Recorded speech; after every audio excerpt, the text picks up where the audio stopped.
Dari data terkini, terdapat 60 perusahaan tambang pemegang IUP dan PKP2B yang beroperasi di Sumatera Selatan. Dari jumlah tersebut, 22 perusahaan masih memanfaatkan jalan umum untuk aktivitas angkutan batubara, yang kerap memicu kemacetan dan pencemaran udara di wilayah terdampak.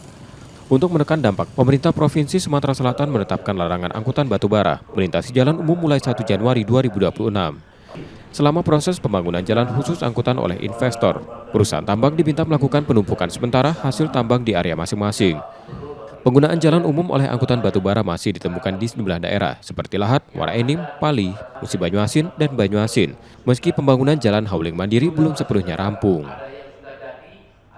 Jadi clear itu. Jadi untuk lahan pagar alam itu sementara menantikan 20 Januari mereka tetap bekerja tambangnya, tapi stock file di tempat dia nggak diangkut.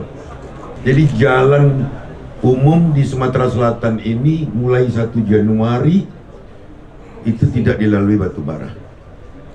Baru kita verifikasi kembali 1 Februari yang sedang membangun, yang boleh crossing, yang boleh beberapa spot dia melalui sambil menantikan jalannya selesai, jalan holdingnya.